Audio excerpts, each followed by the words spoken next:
আজ আমরা চলেছি জার্মানির এক অনন্য অভিজ্ঞতার পথে, বন্দর ভ্রমণ। জার্মানির বন্দর শহরগুলো, বিশেষ করে যেখানে ইতিহাস এবং আধুনিকতার এক চমৎকার মিশ্রণ রয়েছে, বিশাল জাহাজ জলপথে চলাফেরা করে, আর ঐতিহাসিক গুদামঘরগুলোকে দেখলে যেন মনে হয় জগতের এক নতুন দ্বার খুলে গেছে। সেরকমই এক বন্দরে ইস্টারের ছুটিতে আমরা চলেছি ঘুরতে। এই বন্দর সিটিটি কিন্তু শুধু ঐতিহাসিক প্রাচুর্য হিসেবেই নয়, এটি ইকোনমিক্যালিও স্ট্রং। জার্মানির 10টি ইকোনমিক্যাল মেন সিটিজের মধ্যে এটার নাম কিন্তু 4 নম্বরেই আসে। আমরা চললাম ঘুরতে। কোথায়? হামবুর্গ।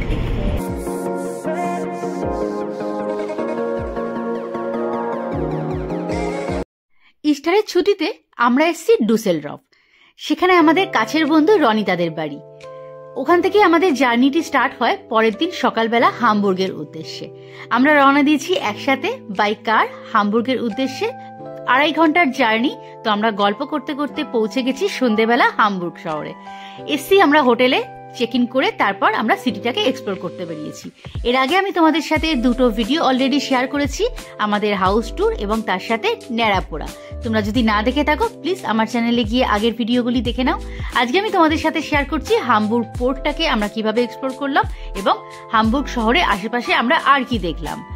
হামবুর্গ বন্দর, যেটি জার্মানির সবথেকে বড় এবং ইউরোপের অন্যতম ব্যস্ত একটি বন্দর। একে বলা হয় জার্মানির গেটওয়ে টু দ্য ওয়ার্ল্ড।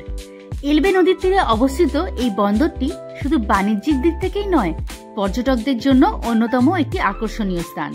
বিশাল জাহাজ, ঐতিহাসিক গুদামঘর যার নাম স্পাইসাস্টার, আর আধুনিক হারবার সিটি, এই মিলিয়েই রয়েছে এখানে অনন্য এক অভিজ্ঞতার। একটু আগে তোমাদের আমি বললাম এলবে নদীর কথা। আমরা এখন যে নদীটির ওপর দাঁড়িয়ে আছি সেটিই হলো এলবে নদী। এলবে নদী হামবুর্গ শহরের প্রাণ। এই নদী শুধু শহরের সৌন্দর্যকেই বাড়ায় না, বরং এটি হামবুর্গ বন্দর ও ব্যবসার মূল শক্তি। এলবে নদীর তীরে হাঁটতে হাঁটতে দেখা যায় জাহাজ চলাচল করতে, সুন্দর খালপথ আর তার আশেপাশে মনোরম প্রাকৃতিক দৃশ্য। সানসেটের সময় স্পেশালি এই জায়গাটায় আসলে খুবই সুন্দর লাগে। এই এলবে নদী হামবুর্গ শহরের ইতিহাস, সংস্কৃতি এবং আধুনিকতার এক অনবদ্য সাক্ষী। সানসেটের সময় অনেক বড় বড় ফটোগ্রাফাররাই এখানে চলে আসে সুন্দর সুন্দর ফটোগ্রাফির জন্য। আমরাও কিছুক্ষণ সময় কাটালাম, এলবে নদীটাকে খুব ভালোভাবে এক্সপ্লোর করলাম। পায়ে হেঁটে দুপাশটা আমরা ঘুরে দেখলাম, বেশ সুন্দর লাগছিল। আলো ঝলমল করছে চারপাশটা, বড় বড় উঁচু উঁচু বিল্ডিং, তার সাথে রয়েছে এই সুন্দর এলবে নদী। আর ওই দূরে উঁচু যে ক্যাথিড্রালটা দেখা যাচ্ছে, ওটারই নাম হলো সেন্ট মিখাইলস চার্চ, যেটি শহরের উচ্চতম একটি ক্যাথিড্রাল। এই টাওয়ারটি 132 মিটার উঁচু, যেখান থেকে পুরো হামবুর্গ শহর এবং এলবে নদীকে খুব সুন্দরভাবে দেখা যায়। এই ক্যাথিড্রালটি শুধু ধর্মীয় স্থানই নয়, হামবুর্গের সাংস্কৃতিক এবং ঐতিহাসিক পরিচয়েরও একটি গুরুত্বপূর্ণ অংশও বটে। এবার আমরা হাঁটতে হাঁটতে এগিয়ে এলাম স্পাইসাস্টাডের দিকে, যেটি হামবুর্গের একটি ঐতিহাসিক এবং দর্শনীয় এলাকা, যা বিশ্বের সবচেয়ে বড় গুদামঘর কমপ্লেক্স হিসেবেও পরিচিত। লাল ইটের দালান, খালপথ আর পুরনো স্থাপত্য শৈল মিলেমিশে এখানে এক জীবন্ত ইতিহাসের পাতাকে রচনা করেছে। ইউনেস্কো ঘোষিত ওয়ার্ল্ড হেরিটেজ সাইটের একটি ইন্টারন্যাশনাল দর্শনীয় স্থান হিসেবে এখানে চোখে পড়ে এই গুদামঘরটি।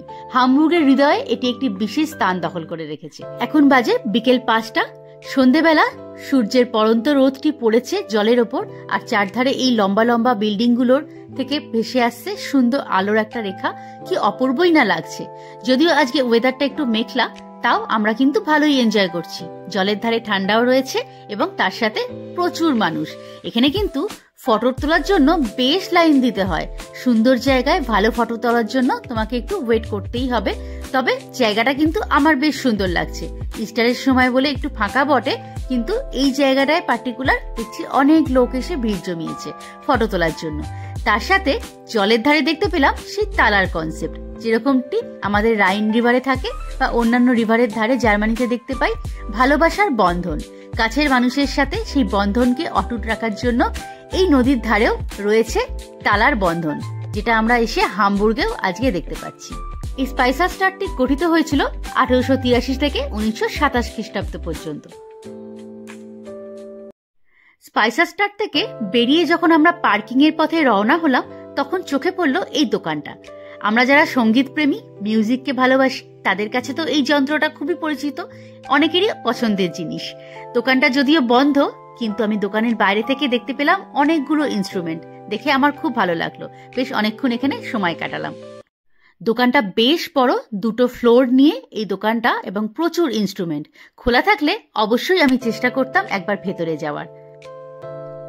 পায়ে হেঁটে হামবুর্গ শহরটাকে এক্সপ্লোর করতে সন্ধেবেলা ভালোই লাগছিল, কিন্তু হঠাৎ করে বৃষ্টি আসাতে আমাদের ঘরে চলে আসতে হলো। চলে আসলাম ডিনার করতে। ডিনারের আয়োজন তোমরা দেখতেই পাচ্ছ, পিৎজা, পাস্তা, তার সাথে চিকেন উইংস। আমরা অনেকটাই জার্নি করে এসেছি, তাই জন্য আজকে তাড়াতাড়ি খাওয়া দাওয়া সেরে সবাই আমরা রেস্ট নেব। কাল সকালে আবার দেখা হচ্ছে তোমাদের সাথে, অন্য একটা ভিডিও নিয়ে আমি আসছি। আজকের ভিডিওটা তাহলে এইটুকুই। কেমন লাগলো প্লিজ দেখে জানিও। ভালো লাগলে একটা লাইক করে দিও।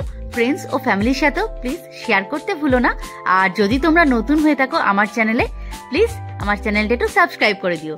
দেখা হচ্ছে তোমাদের সাথে ঠিক পরের ভিডিওতেই। আবার আমি আসছি হামবুর্গ সম্বন্ধে অনেক গল্প নিয়ে, তার জন্য প্লিজ চোখ রেখো আমার চ্যানেলে। Till then, take care and bye by.